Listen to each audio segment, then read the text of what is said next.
Aussi verset 18. Qu'il illumine les yeux de votre cœur pour que vous sachiez quelle est l'espérance qui s'attache à son appel, quelle est la richesse de la gloire de son héritage qu'il réserve aux saints, et quelle est envers nous qui croyons l'infinie grandeur de sa puissance, se manifestant en efficacité par la vertu de sa force. Il l'a déployé en Christ, en le ressuscitant des morts et en le faisant asseoir à sa droite dans les lieux célestes. Tu vois tout ça? La puissance, qu'est-ce qui nous a rendus vivants en Christ en le ressuscitant des morts? Ça, c'est la puissance de notre vie chrétienne. C'est la résurrection de Dieu d'entre les morts. Ça, c'est où on trouve notre valeur. Et ça veut dire aussi que nous n'avons pas de la valeur en dehors de Jésus. Toutes nos valeurs, c'est en Jésus. J'ai un cadre photo ici et je veux demander, est-ce qu'il y a de la valeur? Vraiment? Tel quel? Pas beaucoup. Ça vaut... si je le mets sur le mur, c'est rien vraiment.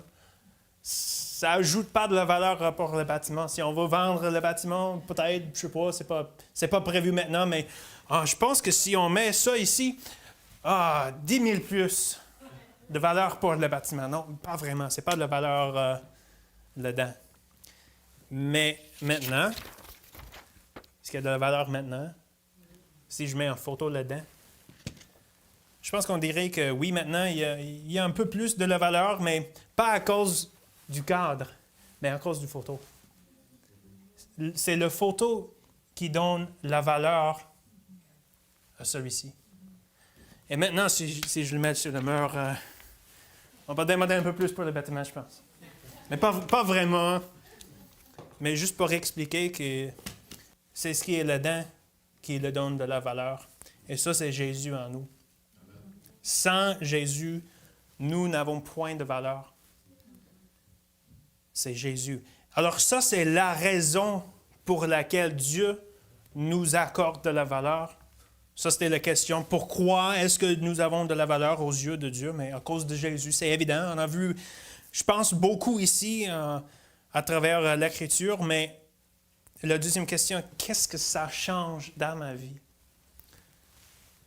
Comment est-ce que je peux agir dans la nouveauté de la vie à cause de cette valeur? Mais on va lire un peu ici dans Éphésiens 2, notre texte. Chapitre 2, versets 12 et 13. Souvenez-vous que vous étiez en ce temps-là sans Christ. Ça parle de les croyants qui n'étaient pas sauvés, qui avant leur salut, avant Christ, sans Christ, privés du droit de cité en Israël, étrangers aux alliances de la promesse, sans espérance et sans Dieu dans le monde. Mais maintenant, en Jésus-Christ, vous qui étiez jadis éloignés, vous avez été rapprochés par le sang de Christ. Et aussi verset 18. Car par lui, les uns et les autres, nous avons accès auprès du Père dans un même esprit. Qu'est-ce que ça change notre valeur à cause de Jésus? Premièrement, nous avons accès direct à Dieu. Pas à cause de nous, mais à cause de Jésus. Jésus nous donne l'accès direct à Dieu. Ça dit en Hébreux 4, « Ainsi, puisque nous avons un grand souverain sacrificateur qui a traversé les cieux, Jésus, le Fils de Dieu, demeurons fermes dans la foi que nous professons. Car nous n'avons pas un souverain sacrificateur qui ne puisse compatir à nos faiblesses. Au contraire, il a été tenté comme nous en toutes choses, sans commettre de péché. Approchons-nous donc avec assurance du trône de la grâce, afin d'obtenir miséricorde et de trouver grâce pour être secourus dans nos besoins. » À cause de Jésus, à cause de la valeur qui est en nous à cause de Jésus, nous avons accès direct à Dieu. Si je vais prier, si je vais supplier à Dieu, Le lien est toujours ouvert. Ça ne ferme jamais. Et ça, c'est quelque chose qui est précieux pour un chrétien, d'avoir cet accès. Souvent, si quelqu'un a un job, un travail, des fois de parler avec le grand boss, c'est pas toujours facile. Des fois, il y a une attente. Je ne sais pas trop quelle région, si on veut avoir accès à quelqu'un pour parler avec quelqu'un. Des fois, c'est une personne qui est importante. Il faut attendre. Je vais te rappeler en plusieurs jours. Est-ce que je n'ai pas de la valeur pour celui-là? Il ne veut pas parler à moi, mais à cause de Jésus, nous avons cet accès direct à Dieu. Nous avons de la valeur aux yeux de Dieu pour avoir accès direct à Dieu. Ça doit changer nos vies à cause de cette valeur de Jésus en nous. Mais ça, c'est premièrement. Mais deuxièmement, parce que souvent, les chrétiens ne se sentent pas valorisés ou d'avoir de la valeur de Dieu. N'est-ce pas, c'est vrai, des chrétiens qui pensent, est-ce que Dieu m'aime vraiment? Est-ce que j'ai vraiment cette valeur? Est-ce que je suis si précieux aux yeux de Dieu? Mais quand c'est vrai que notre valeur est fondée en Jésus, rien ne peut changer notre valeur. Rien. Éphésiens chapitre 1, on est là. Verset 13. En lui, vous aussi, après avoir entendu la parole de la vérité, l'évangile de votre salut, en lui, vous avez cru et vous avez été scellés du Saint-Esprit qui avait été promis, lequel est un gage de notre héritage pour la rédemption de ceux que Dieu s'est acquis pour célébrer sa gloire. Si nous sommes scellés du Saint-Esprit, c'est le gage ou l'acompte qui est payé d'avance pour nous. Ça, c'est quelque chose de la valeur.